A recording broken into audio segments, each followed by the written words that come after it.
Good morning, everybody, and welcome to Charlton Live, sponsored by PSF Steel Limited. My name is Louis Mendes. Hope you guys are all well on your Sunday morning. On today's show, we'll be looking back at yesterday's tantalising 1-0 win away at Sheffield United. The Addicts scoring right at the very end to claim a massive away day win in the pouring rain. Joining me to look back at that game, two men who were there. First up, top right, Paul Clements. How you doing, Paul?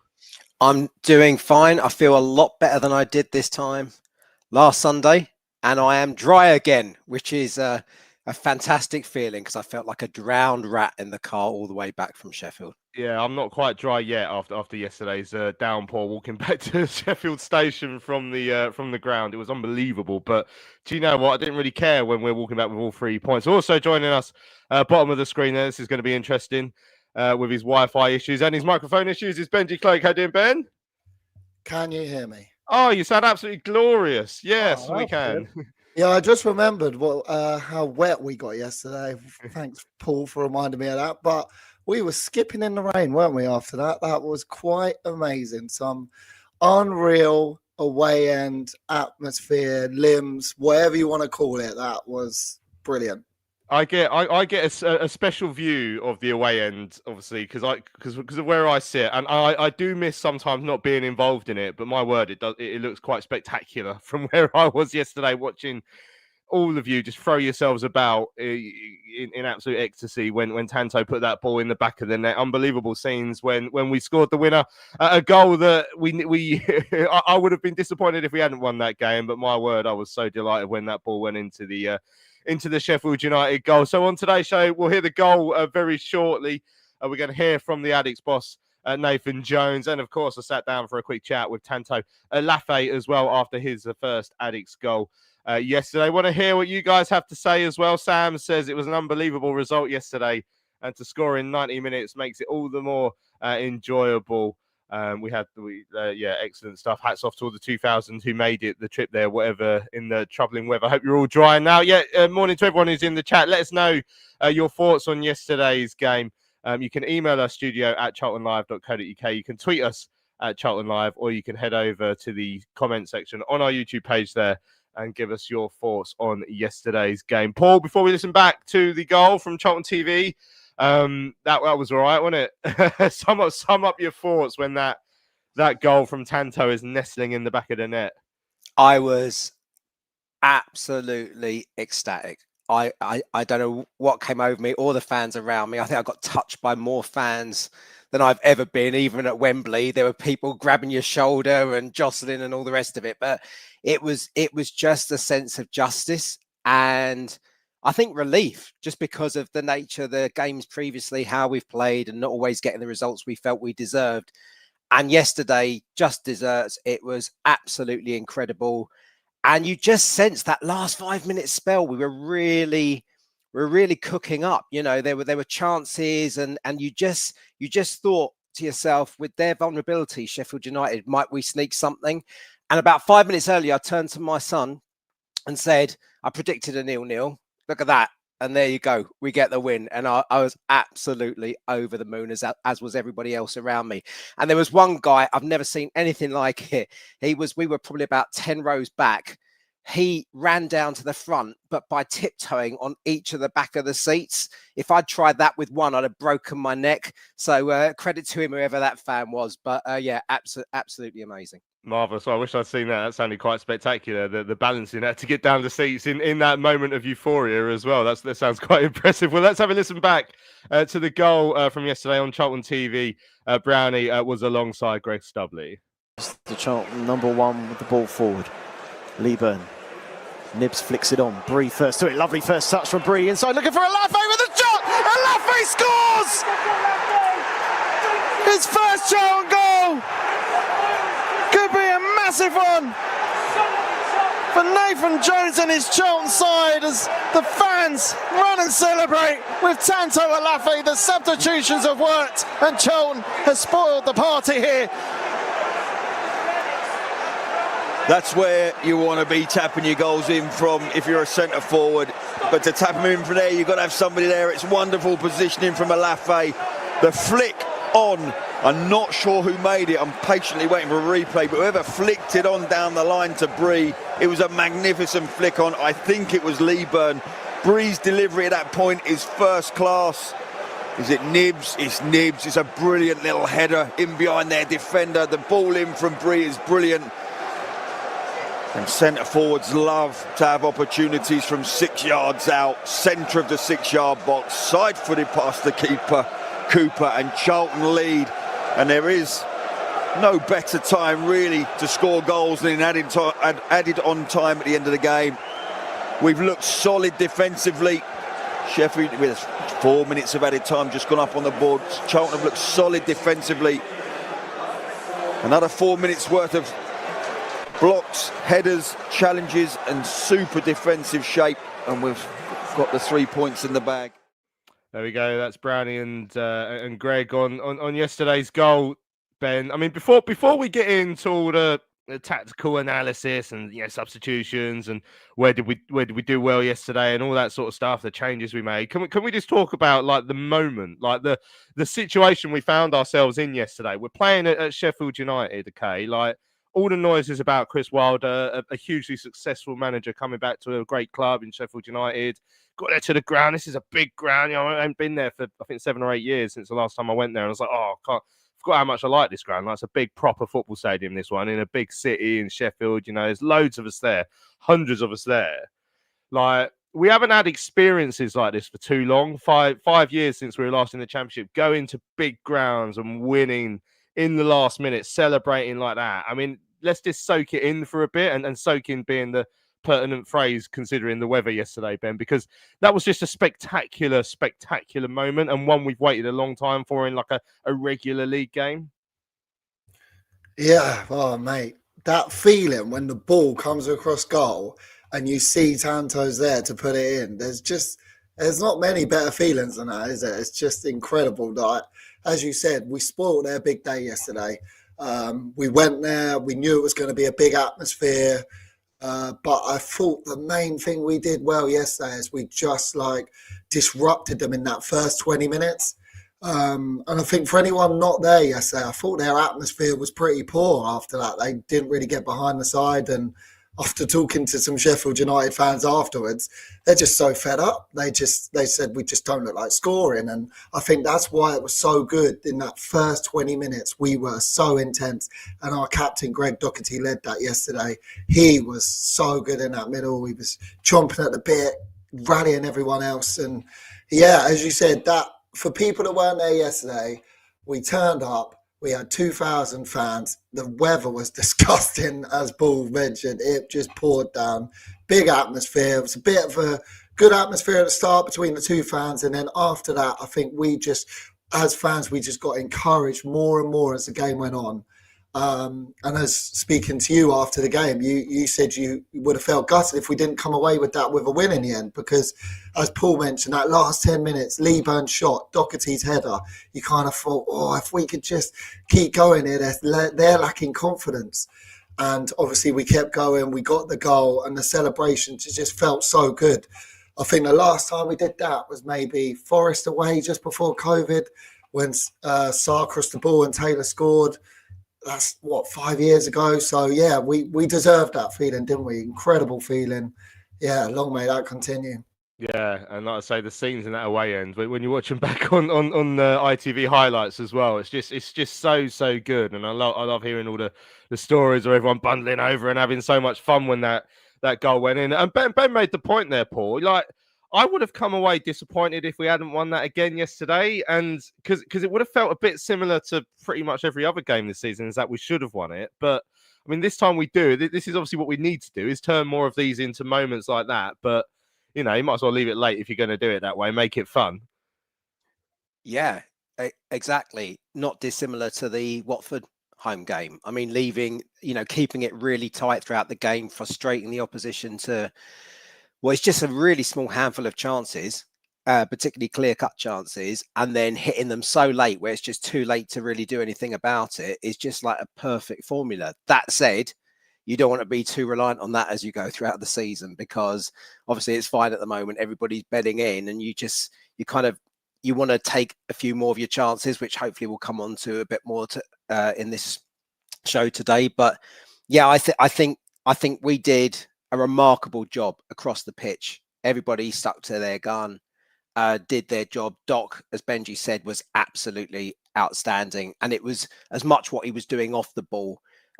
Just where I was sat, seeing him firsthand, barking kind of encouragement and direction to the team.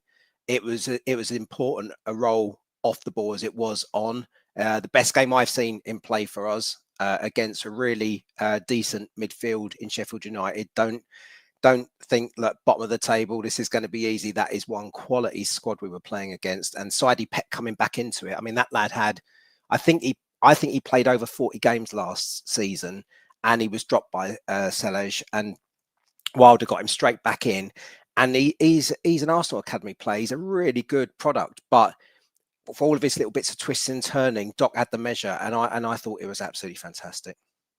Yeah, I'm seeing quite a few people in the chat referencing. So obviously we didn't see it on Sky, but Dan saying all I heard on Soccer Saturday yesterday from the host was the returning Chris Wilder and struggling Charlton. He said that line 5 times until it became Tanto time. But it's interesting. I mean, someone else made the point further down. Yeah, Dickie saying they call us struggling Charlton because they're clueless. They don't really pay attention to us. They rarely speak about us. They just look at the points tally and think we're struggling. And that's why I think actually it is so important that we started turning these performances into wins. Everyone who watches us, who knows us, you know, which is all of us on the stream and all the Charlton fans, and maybe like Ollie, who we had in midweek from Sheffield United, people actually pay a lot of attention to the way we've been playing, know that we should have won more games.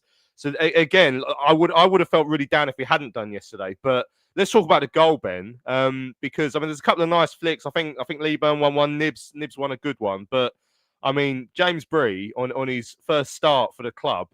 I mean, that was a touch of absolute beauty to set himself up for the space. So the right foot, little drag inside to set himself up for the position to play the ball across, which he makes look simple, but actually you have to measure that right to miss the defender and to find Tanto.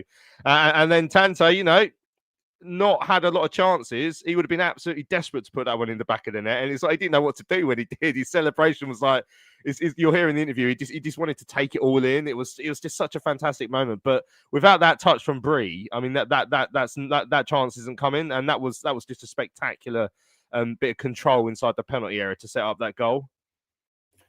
Oh, I've freeze framed that goal so many times because I think every bit of it is crucial. I mean, Nathan will probably go on to talk about it in his interview afterwards, but game changers. I mean, Leeburn, Nibs, just hungry to fight for the ball and get on the ball. First of all, you have the goal kick from Kaminsky, sent down. Leeburn leaps, flicks it on. Who's next to win that second ball? It's us. It's Nibs looking hungry, flicking it on again. And you could say like, oh yeah, of course, like Bree's just going to cross it across goal. But if you freeze frame the moment when he touches it, like brings it down so well, he could have easily have just gone, oh, I'll knock it across, someone will be there. But the composure to take that touch, as you said, right foot onto his left foot, look across. The defender's done with that touch. He looks across, and as you said, the pass, it looks easy because he's done it, but it also could have gone behind Tanto, could have gone too far in front. Their defender could have had a chance to block it, but the way he just guides it in there.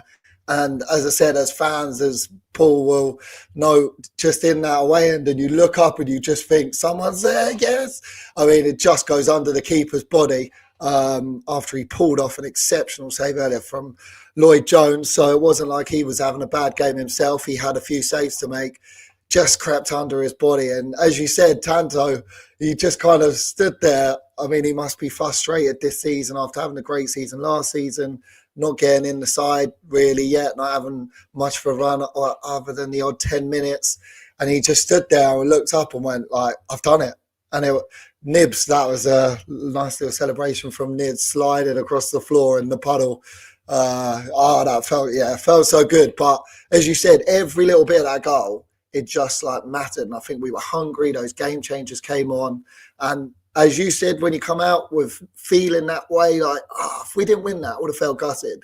And that was because those players that came on gave us that extra bit and they all contributed to the goal there. And as you said, Bree, first 90 minutes, and I don't know how long. Burke, first 90 minutes, and don't know how long. But Bree, even at that point in the game, had that composure, scored a goal. Brilliant. Yeah, I obviously asked Nathan Jones about quite a few different things in the interview, but I did ask him about the performances of the two players he brought in for their first starts, and he was so confident that everyone could see it was a good performance. He just turned it around and asked me what I made of it, and I was like, I just had to go, yeah, pretty good. Isaac said he saw people saying that someone even described us as relegation contenders. So you get me furious here, Isaac, because that's clearly someone who's never watched us this season, because I feel really confident to say that we're not. But was Tanto with the goal, Paul? As I mentioned earlier, had to be patient for it, for his chances. He'd not played a great deal. I think that some of the game situations that we've found ourselves in would mean he probably wouldn't come on. So maybe like the Millwall game with 10 men and that, he's unlikely to come on in a situation like that. And but yeah. That's when you bring on your game changers, as we're calling them now, you want them to make a statement, and that was a big one from him. Yeah, big one from him, and huge credit, I think, to Nathan Jones for making the right decisions at the right time yesterday. And I'll come on to Tanto in a minute, but I was calling out for Rob Apter about 10 minutes earlier, and we persevered with Bree down that side, and look what resulted. So full credit to Nathan. For Tanto, must be utter relief. I can absolutely understand his frustration. He'll be looking at it and thinking, Charlie Kelman's not got a goal in his first 5 games. TC hasn't got a goal in the first 5 games. What do I need to do? I'm sure he's working hard in training. But these are the moments where you got to come on, take your chance. He did. Interestingly, about probably 10 minutes, what do you have? About 15 minutes. It was quite early on when the ball broke. He was stood still, and he got such a rollicking from Nathan, as did Doc, for not having him move up the field quicker to kind of close something down and create something out of it. So, you look at the positives and negatives in any performance, a short kind of cameo, but something that will hopefully really boost his confidence now in front of goal, because he played in that Carling Cup game earlier on in the season. And despite how dangerous he looked, I remember Nathan, as I've mentioned previously on the show, going ballistic when he backtracked from a goal-scoring position. He was in that goal-scoring position, absolutely on the money yesterday, and I think it's great. Open play, one of our strikers scoring. We really needed that. Green tick, let's move on. Yeah, strikers off the mark, I think, is important. The way the game panned out was quite interesting, Ben. So you mentioned as well, so the atmosphere, like, we sapped it very, very, very quickly yesterday. So the noise when Chris Wilder first came out, when it's good, there's 30,000 people there, like, welcoming back a hero to the club. It was very good, like, as you'd expect. But I'd say, was it about 3 minutes in? I sort of text everyone saying it's quite subdued in here. It's a bit strange. Like, there's obviously there's been some pain they've gone through this season, and they could still feel that. But also, it was just the way we started. Like, relatively early on, I think the Kelman break was within 2-3 minutes, was it, of the start? Where's my notes here? Yeah, literally 3 minutes when we had our first proper counter attack, where Kelman ended up firing across the face of goal. We had one a few minutes later where TC did the same. That was on 14 minutes. So we were already showing that we held a threat on the counter in that first half. What was interesting was in the second half is how it flipped from us being a side that were holding a bit of a threat on the counter. Then I'd say last 5 minutes of the first half, then that's when it really changed. Then we were the side on top and more likely, I think, not necessarily possession-wise, but it felt like we had a lot of territory. We had the Lloyd Jones chance with a header, which Michael Cooper saved brilliantly, and Charlie did well to get it back into the middle, but there's no one there. Start the second half, they had their best chance, but particularly after the hour mark, when those subs came on as well, Ben. So Leeburn came on at the hour mark. Olaofe and Nibs came on 79, but I think maybe it's Leeburn was the catalyst then. But I thought the last half an hour, that's when I was thinking, right, we really should be winning this game now. That's how the performance matured as it went on, and that's why it is a fully deserved 3 points yesterday. Oh, definitely. I think if you look at the stats, we've had 4 shots on target, they've had 1, and they just weren't like trickling shots to the keeper to pick up. As I mentioned earlier, that Lloyd Jones header we were in the away and going, oh, how has he saved that? It was an incredible save because it was quite close range to him. And as you said, I've like talk about Charlie Kelman very quickly. I think for someone who's lacking confidence, he doesn't really show that too much because, as you said, after 3 minutes yesterday, he just got the ball, drove at them. Decent shot, just went wide a little bit. But I thought, fair play, you're actually taking it to him. You know you're not going to get many chances. And as you said, TC was causing them problems again. I thought we looked back at the Millwall game and we said those two had 2 good games. They did again. So I think we weren't, I think the QPR game after that 7-1 drubbing, and you're thinking, oh God, why have we got to play QPR after this? And then we're all saying it this week, oh God, why have we got to play Sheffield United after Wilder? But I think we showed QPR a bit too much respect in that first 20 minutes. We didn't yesterday. We went at them. We let them have their possession, but we know they've only scored 1 goal this season. So you have your possession, we'll defend, and we'll then, as the game goes on, I said to someone at half time, as this game goes on, we've got Liban's come on, we haven't seen too much of them, but they all were hungry. And as you said, when Liban came on and you're struggling as defenders because you just conceded 5 the week before, it's not a nice sight. And that chance he had, I think, as fans, we all had our head in our hands because it was as Nibs fought for that ball. I think it's in the highlights. Nibs fought for the ball, won it off Peck, and Liban just like was bearing down a goal and he stopped to shoot. I think if he kept going, he might have had a better chance. But again, we were on top. As you said, Doc had a good header from a Bree cross. Those changes helped, but I think then the starting 11, they're kind of looking over their shoulder because they know the strength of depth we've got. So, yeah, I think that's the first time in a while, though, that we've now, because I think we were kind of scratching our heads thinking, are these subs going to be good enough to come on and do the business? And they got that goal, yes. So that'll be a massive confidence boost for us going forward because we've deserved to win the game, deserved to get on the score sheet. So, yeah, don't care what minute it comes, but, yeah, even better for celebrations, eh? Yeah, no, definitely. Let's talk about the starting lineup then. So, obviously, we knew we weren't going to have Kane Ramsey. We had a bit of a debate on Thursday as to whether Burke or Bree would come in, Paul. But in the end, he went for both, took out Rob Apter. And, you know, I think before the game, we were sort of saying we ain't got many sort of attacking players on the pitch. I wonder how this is going to work out. But actually, I mean, Bree more attacking than I realised he was going to be, you know, and he, I mean, the assist speaks for itself at the end there, but he had a few other moments getting forward where he looked really good, but also, you know, for everything that Rob's done and played really, really well so far this season, he's probably not as defensive minded as someone like Bree's going to be. So tactically that made sense, and I thought every single decision that Nathan made yesterday, he got bang on. The starting lineup, the timing of the subs he brought on. I mean, I know there's always an argument about bringing on subs a little bit earlier. So obviously Liban on the hour mark and Nibs and Olaofe coming on with 11 minutes left to go. I know some people say maybe it should come earlier. I mean, I think it showed that it paid yesterday, tiring legs and those fresh ones coming on. But the decision, particularly with the starting lineup, it just felt like exactly the right one for the game we were going into with the magnitude of the task. Like I do think you need to forget Sheffield United's start to the season to an extent yesterday because it was just a complete rebirth for them, and that was a big chance for them to put a lot of things right, and we didn't let them do that. Yeah, we didn't let them do that at all. And I think, I mean, I kind of anticipated that it would be Burke and Bree, but only if they were both fully fit, because I was trying to work out what would happen after 60 minutes in terms of substituting either of them if they weren't fully fit. But look, they lasted the 90 minutes, which is fantastic. And Nathan and the medical and coaching team will know exactly where those players are at. So it's really good that they appear fully fit now.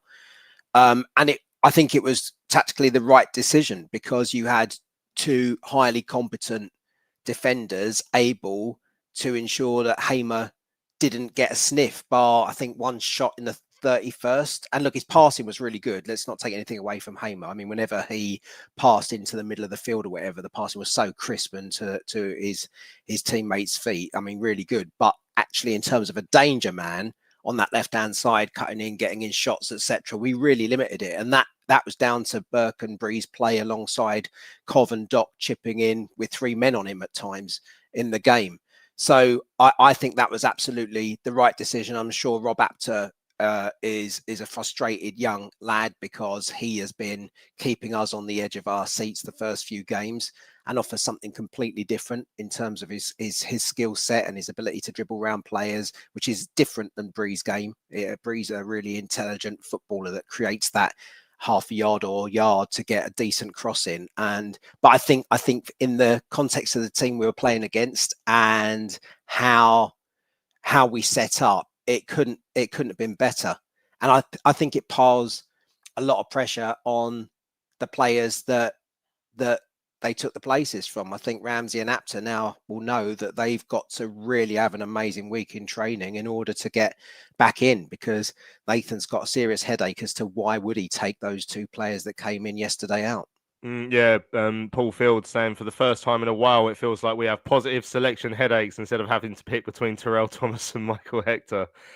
Yeah. Right, Alex says the really encouraging thing is that after 6 games, we could have won all 6 and should have arguably won 5, excluding Queen's Park Rangers. Plus, it still feels like we have an extra gear or 2 to find. Because, quite a few people, like a couple of people have made the comment in the chat, like, we scored 1 yesterday. We should have scored more. That's still something I think that we need to improve. But, that is absolute nitpicking after winning 1-0 at Sheffield United. And the way we did it, I think we're aware of that. But there's so many positives to take from obviously yesterday and the start of the season as a whole, that I'm not going to nitpick too much, because I was just so pleased yesterday. I had a smile on my face the entire way home. It was just such a fantastic away day, and like I said, we were absolutely drenched going back to the station, and just didn't dampen anyone's spirits at all. It was just fantastic and great to see so many Charlton fans enjoying their day yesterday. Right, let's have a listen to my chat with the Addicts boss, Nathan Jones. We've still got loads of your comments to come to. We're still going to hear from Tanto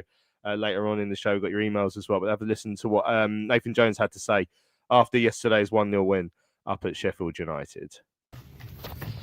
Nathan, congratulations. An excellent win here at Bramall Lane. What did you make of it today?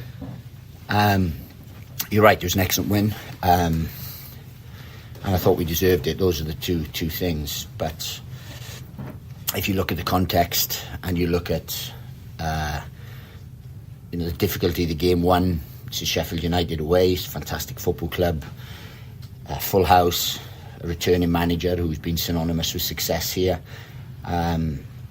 So to put in that level of performance, I thought was outstanding. Really was. First half, I thought we were the better team. We had the better chances.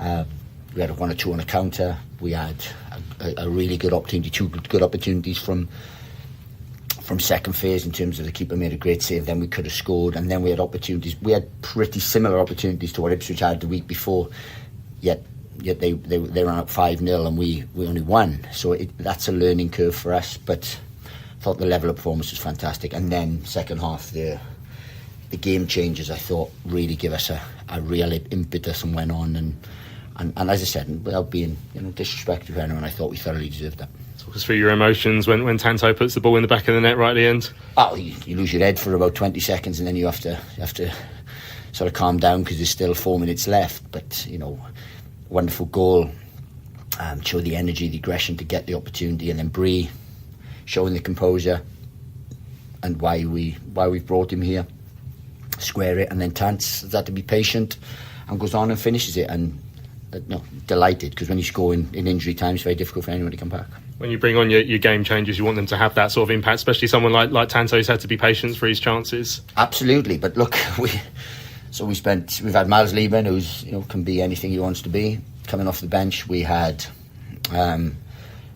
Tanto we bought, we had Harvey Nibbs who we bought, so it shows the strength of the squad that we can dip into that and have that strength to come off the bench and to win the game. And we've needed that today, because as I said, these are a good side. They've got some wonderful players. They're not in a good moment, but that will change, I'm sure. So we just had to make sure that it didn't change with us today. You said it is a difficult occasion to come into with Sheffield United, obviously bringing a very successful manager back to the club. Was it just about trying to cancel out that noise today? Well, we can't affect anything that any other club does. What we want to be is what I keep saying, and you've heard me say this a million times, is we have to be the best version of ourselves. And if we're that and someone is better than us, I'll hold my hands up. But we haven't really seen that at times, because this year, apart from the QPR, because we started sloppy and we give a counter-attacking goal, I genuinely believe we should have won 5 games this year. Should have won 5 games. We were categorically better than Leicester. Should have won the game. Could have nicked it against Bristol City. We beat Watford.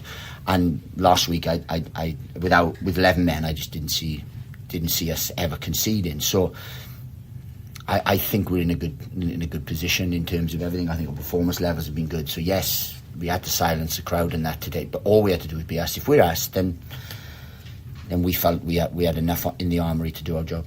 Both Bree and Bert given their first league starts for the club. What did you make of those two today? What did you make of them? Pretty good. I think they spoke for themselves. I mean, I know where they are, and people criticise me sometimes, or it's a joke that I sometimes go back to Luton and think, but they're not Luton players, they're my players. I signed those for Luton and they did well for me. Then I've signed them again because they did well for me. So, yes, they played for Luton, but, they're my players. PSF Steel Limited is a trade supplier of steel fabrication and erection services to the new build, construction and refurbishment market in southern England. With their unrivaled depth of experience, they excel at providing their customers with high quality and cost-effective steel fabrication solutions. Their customers include national and regional house builders, such as Barratt Homes, Bellway Homes, the Vistry Group and Taylor Wimpey. They pride themselves on their service-based ethos and commitment to customer service excellence, which includes full technical backup and on-site services and support. If you would like more information, go to www.psfsteel.co.uk. That's www.psfsteel.co.uk. Hello fellow addicts, I'm so excited to tell you all about our micropub, the River Ale House. The River Ale House is based in East Greenwich. It has 6 Pub of the Year awards, an ever-changing selection of amazing beer. It's owned by Charlton fans, walkable to the ground in just 20 minutes with buses that go direct to the Valley too. If your matchday routine includes a drink with your friends, you must join your fellow addicts in the River. See you soon. Right, welcome back to Charlton Live. Hope you're enjoying the show on your Sunday morning. Looking back at yesterday's 1-0 win up at Sheffield United. Just before the break there, we heard Nathan Jones grilling me on yesterday's performance. Imagine if he started doing that after we lost, and it's up to me. But no, that was, as I sort of said earlier, sometimes in an interview, no one cares what I think. I just want to hear Nathan Jones say, yeah, I'm really pleased with how those two players said. Otherwise, I could have said, well, those two were great, weren't they? And he might turn around and say, no, obviously wouldn't have done that yesterday. But it was quite funny when he turned that round on me because he was so confident in the way that those two players' performances spoke for themselves. Danny's saying, I haven't seen anyone give Jones grief for going back for Luton players unless I've completely missed some comments or just assumed you're better off fishing in a pond of talent, Some people, I've seen some people go, Luton again, that sort of thing. I think most people understand that he's going to players that he knows and understands and that have done the job for him before. And that's sort of the point he was making yesterday. And like I say, even if it was just one person 15 years ago, he will still remember it and he'll still bring it up forever. So that's why maybe it's playing on his mind. But yeah, clearly yesterday those two players had really, really good games. He was he enjoyed it. You can tell he enjoyed it yesterday, Paul. I think there was another little knee slide when the winner went in. I don't know if you've seen that on the replay. I missed it in the ground again, unfortunately. But yeah, people say maybe a classic Nathan Jones performance yesterday. Like defensively, we're so good, and we carry a threat now. I still stand by. We carry more of a threat now than we did at this time last season. Yeah, definitely carry more of a threat at a higher level. We've mentioned already, Nathan got it absolutely right. I didn't see the knee slide. I was too busy celebrating myself and being shunted left, right, forward, whatever other movements was going in the direction as we were all going mental in the away end. But he is so full of passion and it does drive the team. And thinking about the kind of players and this Luton thing, I think there's something else to be said about he demands such high standards consistently that I think he probably likes to go to players that he's worked with that has gotten into that groove, understanding and work to it. So it's who can he trust will deliver to the standards he expects, which if you look at most other managers where they come to the Valley away grounds, very few kind of show that amount of passion, direction,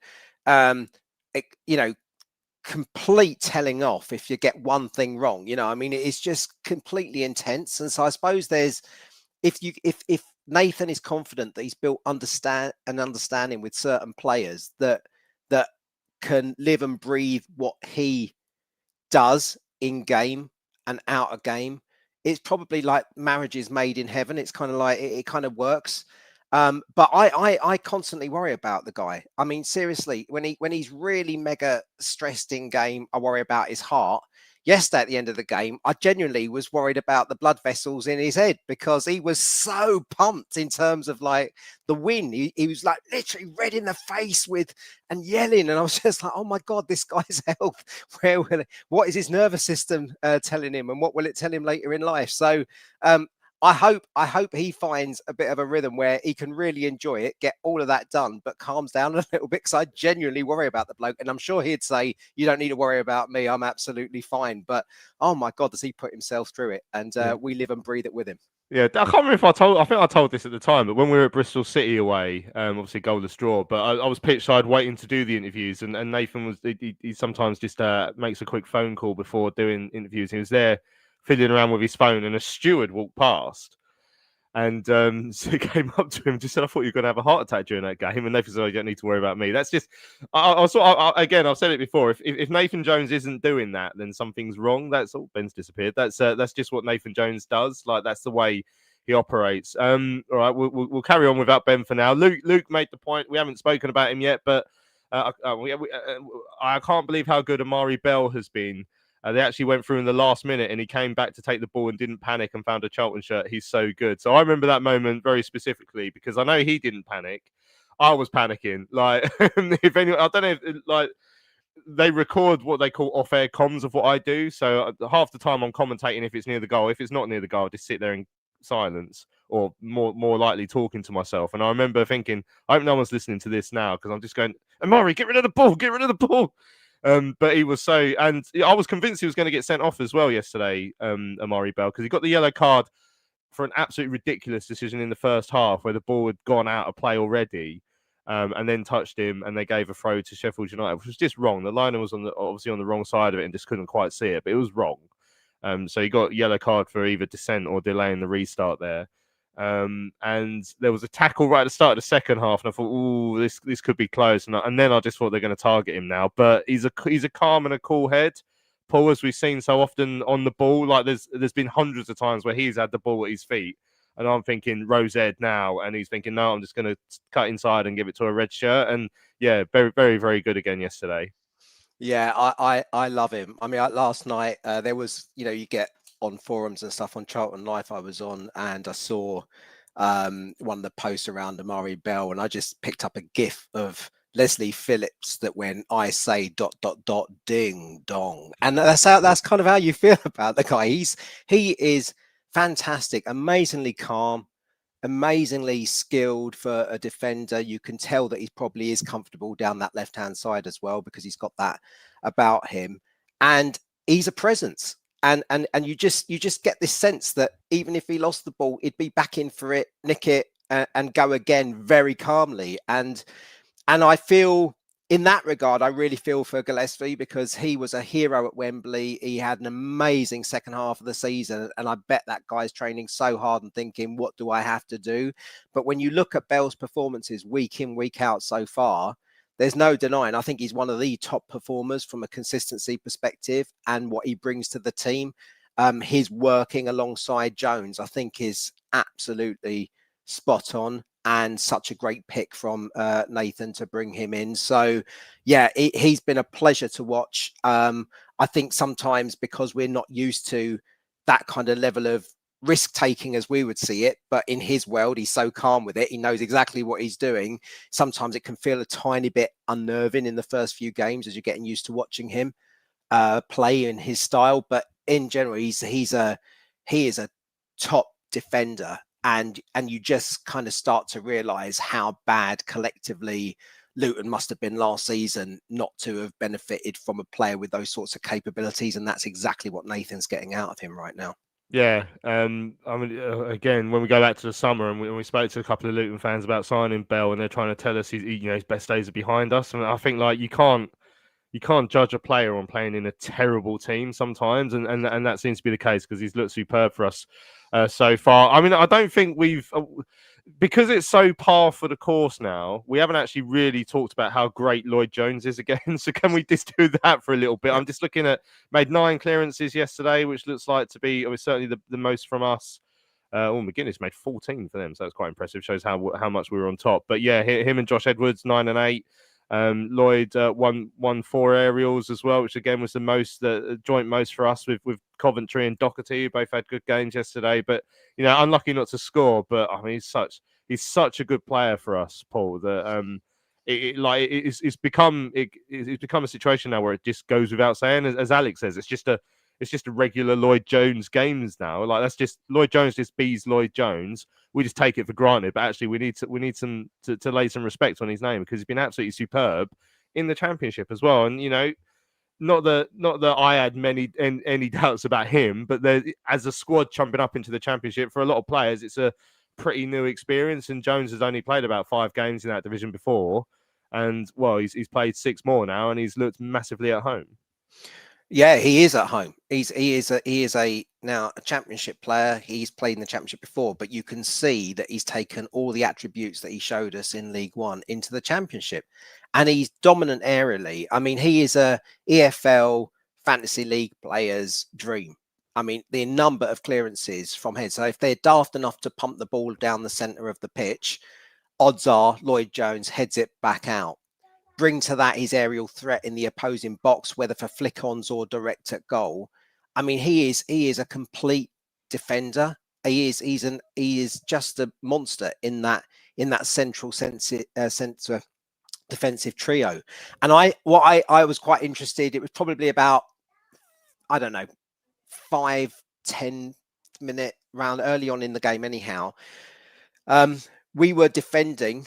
Whether it was a free kick or corner, I can't remember. But Burke was, with all of his experience, was barking at Lloyd Jones as to what. And Lloyd Jones just looked behind him, and you could just tell was like, I know exactly what I'm doing. I'm not moving at all.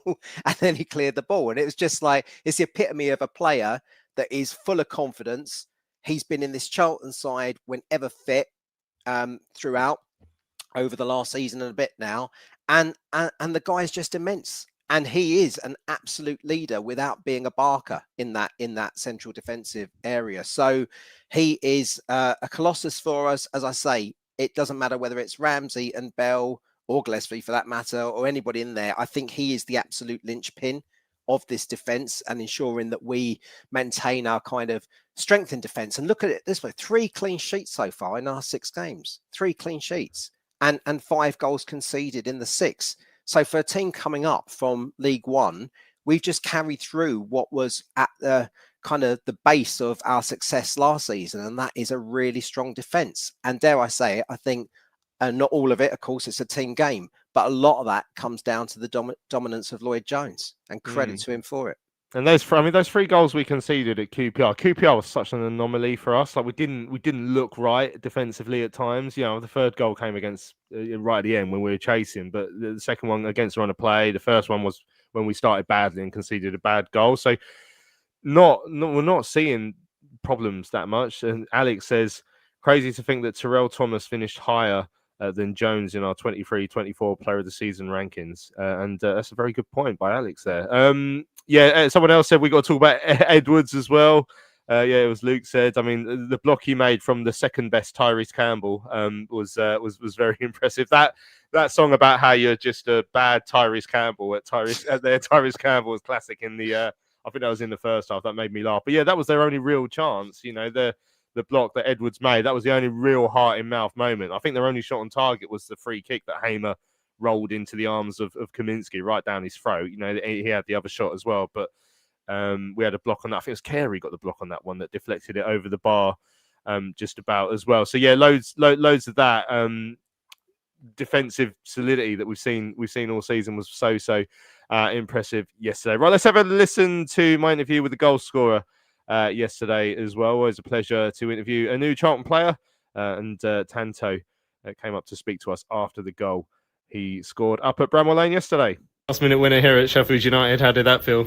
Yes, as I said before, it's always a great feeling to score, and scoring in the last minutes. I think Charlton's got a habit of doing that, so hopefully we can long may it continue. But we would say that we want to get the game over and done with, like, just earlier in the game, so it puts less pressure on us when we get towards the end.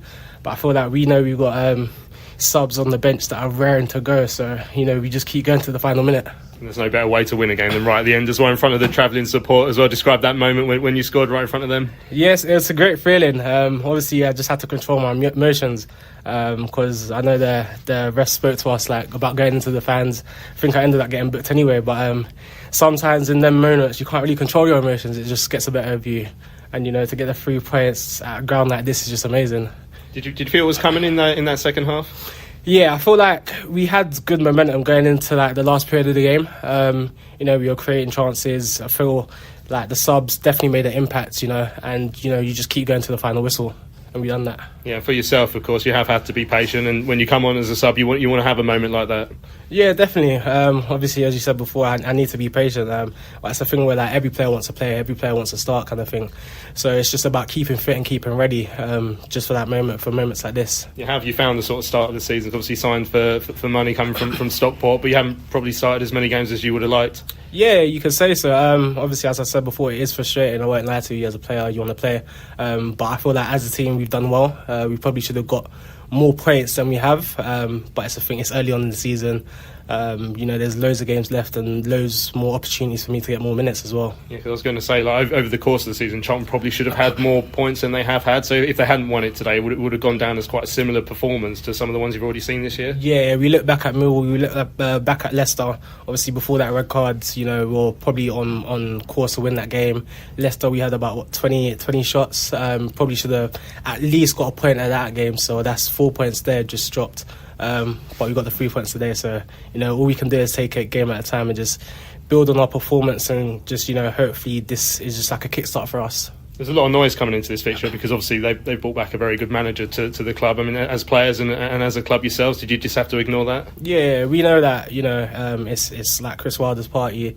A big return. They've won 5. I think they've lost 5 on the bounce, so they kind of need a reaction. But as players, as a team, we've just got to block that out, and we've got a job to do on the pitch, and that's get the 3 points and upset that party. Yeah, obviously, a lot of the boys in the squad have championship experiences. A lot of the boys who come up who need to gain some. But as a start to the campaign, you'll be really happy with the way that you've taken to the championship. Yeah, most definitely. I think we probably should have had more points than we do on the board right now. But as you said, it's something to build on. I think we're in a pretty good position. So it's a new group-ish kind of lads. I think we brought about 7 or 8 players in. So also gelling, mixing in together, and just. I'm sure once it starts clicking for us, we'll just keep that momentum and keep firing the goals and getting the points. There you go. That's Tanto Olaofe after his goal up at Sheffield United yesterday. For those of you listening on the pod, you're missing all the fun, but basically Benji has been logging in and logging out for absolutely ages, and his Wi-Fi has just collapsed again, so he's gone again. But yeah, great to hear from Tanto yesterday, Paul. Like I said earlier, great moment. Sam put this in the chat earlier. Said TC is great, but I don't know if he's quite ready to be our first choice attacking threat and start every game, as Tanto proved that he is yesterday. Has your thinking changed after yesterday? Because I thought TC in the first half still was quite an important part of what we were doing, because he's the pacey one. He's the one who can make teams have to think about the fact that Charlton will be able to bring the ball down the other end of the pitch at a rapid rate. Yeah, I actually... I don't think if we saw Tanto play a full game and in a similar role to TC, I don't think there's going to be a huge amount difference between them. We shouldn't lose sight. TC's become a lot stronger. Tanto's a very strong player. Both of them are prepared to drive with the ball. So they're consistent on that basis. The one thing that I think is different between them, and it's why I half expected it to be a Leeburn-Tanto front line yesterday. And that's because knowing Bree could be coming in on the right and is a really good crosser of the ball, that would have given us a bit more aerially, I felt, compared to the likes of Kelman and TC. So I think that's where the difference lies. But TC, as kind of, he's adapting to a division up. He's playing in the Championship and he's having a real good go. And he's trying the things that worked well for him in League One. And I think for all the time he's providing that threat, and the Championship defenders are being respectful enough sometimes to double up on him, which shows what threat they think he is and is going to be, then it's kind of okay because you're wearing down defenders. You can only make a certain amount of subs in game. So it doesn't matter who's playing. If you're playing to that tempo rhythm consistently, wearing down the defenders, it kind of makes the job of those impact players coming on a bit easier because they're playing against tired defenders. If you reversed it, the same could be said. You might see TC and Kelman having more joy because they've been run ragged by Tanto and Leeburn. And so you get the converse of the other way round. So I think it's all about a squad game, that what's picked on the day and playing it through. That said, Tanto has now staked his claim. He's got a goal from open play. He looked lively in that last period. And I'm interested in where Nathan goes with that next weekend, depending on how training goes. Yeah. So I don't think it will change. I think TC will still start, and yeah, that's what Alex says. TC will still start. You know, all hell let loose says he was very good against Millwall, deserves more credit. That's where I am. I don't think you can take him out yet. I don't think he's done enough wrong to take him out yet. But then, you know, maybe the argument is Tanto, again, talk about game stages and game states over the last few weeks, has sort of decided when he will come on. But maybe there's a shout that he comes on a bit earlier at times or anything like that. But I'm not being funny. We've started the season really well. There's a few things that could be tweaked to be better, but I don't think TC's like a weak point or anything like that. Paul says people need to lay off Tyrese Campbell. He's a threat and adapt into this division. He's still young. And he tires defenders and allows the subs to make the impact. You know, game changers is the phrase we all call them now. And part of having effective game changers is having effective starters who do cause defenses to get tired or to, you know, give opposition managers something to think about and worry about throughout the 90 minutes. So yeah, it's a fantastic headache to have, and we've got a lot of them now. And you know, that's it's a squad game. The championship has to be a squad game because it's relentless. And you know, like it's great we're having these conversations. As someone said earlier, we're picking between some pretty crappy players over the last few years, and now that hasn't been the case, which is fantastic. Let's have a look at a couple of the emails. Yeah, there's a lot of comments taking a mick out of Ben's Wi-Fi still, which is perfectly fair. There was one saying it was Dino says Benji must have Chris Wilder's Wi-Fi. It keeps coming and going. Yeah, right. But yeah, let's have a look at some of these emails. McSquared said it may have been very grim up north yesterday, but the win made it all worthwhile. For once, our impressive all-round team performance was rewarded with all 3 points. The win was fully deserved. Bree and Burke both slotted in well. Doherty had his best match of the season so far. Jones, Edwards and Bell all defended really well. Yeah, and I think we've already mentioned it, but I thought Doherty was just so good yesterday. There was so much to like about him yesterday, and you know, I'm unlucky not to have scored one. The header that forced a save from the goalkeeper was actually a really good header. He had one that went over the bar as well not too long after. Right, Tom says every player played their part yesterday. I just wanted to give a bit of an appreciation to Nathan Jones.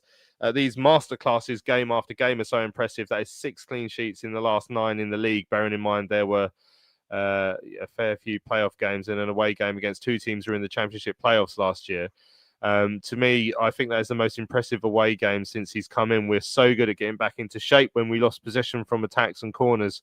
But yesterday we took it to a new level. I joked with my lad, and one corner we had counted 5 seconds and the whole team was in position as if it were a kickoff again. We absolutely killed their counter attacks. Yeah, loads of praise for Nathan Jones there. From Tom Gary says a fantastic result in difficult conditions. Great to burst Wilder's bubble. We've got to keep this up next week against Blackburn, who are well rested actually, because they got 10 minutes off yesterday, didn't they? With their game getting abandoned 10 minutes from time. Imagine if they did that just after we scored. Just like, no, it's too wet now. You're going to have to go home now, I'm afraid.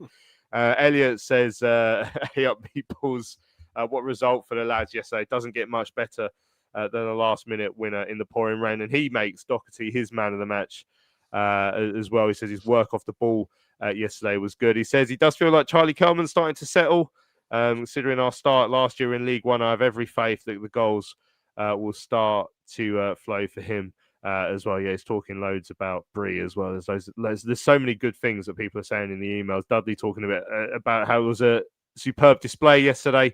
They say play to your strengths, and ours are in defending. It was imperative that we kept it tight and gave nothing away. People were calling for earlier subs, but I think that Nathan Jones got it spot on yesterday by bringing our pacey game changers on late when Sheffield United players were tired without disrupting our strong defensive unit. It shows You are fit, strong, aggressive, and well organised. You can be a threat to anyone. McSquared as well says, sounds like an insufficient attire may have come into play yesterday with yesterday's weather. So that was my fault. So I should have taken a jumper for starters because I was cold, but also I did not take a waterproof jacket. I just took quite a thin coat, and by the time I got back to the train station, I was ridiculous. Like I looked like an idiot.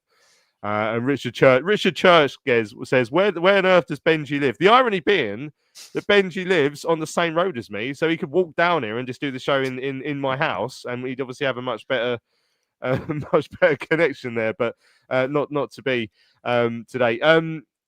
Blackburn next week, then, Paul. Obviously, we'll look ahead to it more in the Thursday show, but it's a chance. These are chances now to start putting runs together again. Like we will take huge confidence from the fact that we've turned the performance into the result this time, which we haven't done enough so far in this early stage of the season. So, I mean, there's absolutely nothing to suggest that we can't put a run of 3-4 wins, in 5-6 games together. We are more than capable of doing that, and that'll be a massive boost if we can pick something up next week at home to Blackburn and really kickstart the season again. Yeah, I mean, I think we said at the very start of the season that you kind of will start to judge how we may do this season after 10 games. We're in 6. The next 4, we've got Blackburn, Derby, Preston and Sheffield Wednesday. So I think this little batch taking us to 10 games really is a good opportunity to see where we're at and how competitive we are going to be. Are we going to be constantly looking over our shoulders? Are we going to be comfortable mid-table, or are we going to be pleasantly surprised and just kind of outside or in that top 6? And I'm not suggesting one thing or the other at this point in time. Let's wait and see. But I think next week's game, Blackburn at home, if we'd had that as the first game of the season or second game of the season, you'd be quite happy to have a real go at that. And so, yeah, I'm really looking forward to it. I think it gives us a chance. It's taking games in batches, right? If we win that, you'll be saying 7 points from the last 3 games. And that's kind of where we want to be at. That said, you've just got to accept that every single game is going to be competitive. Portsmouth turning up yesterday would not have expected to have lost 2-0 to a very depleted young Sheffield Wednesday side. So Nathan will just ready them in exactly the same way. He constantly repeats the same messages. He'll make sure his team is drilled, ready to let the opposition worry about us. We're at home. I hope we get a bit more possession. I would like to see a bit more possession. I accept going away from home, you're only going to have like 35, 38%, whatever. But I'd like to see a bit more possession at home, create as many chances as we did against Leicester. And I think we stand a very good chance of getting a win and really consolidating where we are in mid-table at the minute. Absolutely. Right. Excellent stuff. Ben has completely disappeared now, so I'm not going to have a chance to say goodbye to him. But what I will say, we'll bring the show to an end today. Now it was a fantastic day up at Sheffield United yesterday. Great ground to visit. Even better when you're coming back with all 3 points. Make sure you check out our merch store, charltonlive.etsy.com. We've got our Charlton Live mugs on there. If you want to have a celebratory cup of tea. If you're still sort of wet and cold from yesterday, it might not be a bad idea to order one, because you're still going to be wet and cold by the time it turns up, because that's how wet it was yesterday. And then you can have a nice warm cup of tea when that comes in. Make sure you check out our YouTube channel and our podcast feeds as well. Anywhere you see us, hit the subscribe button so you never miss another Charlton Live show. Paul, thanks for your time this morning. Enjoyed having you on as always. Absolute pleasure, Louis. And great to be back on. Thank you. Lovely stuff. So I'm Louis Mendes. This has been Charlton Live, sponsored by PSF Steel Limited. Thanks to Ben as well. You won't have heard this because he's living in a cave somewhere, it seems. But yeah, I'll walk around and give him a telegram to say thank you for his time this morning. But yeah, thanks for listening to the show. We'll be back on Thursday then to look ahead to the game with Blackburn Rovers. We will see you then. Charlton Live.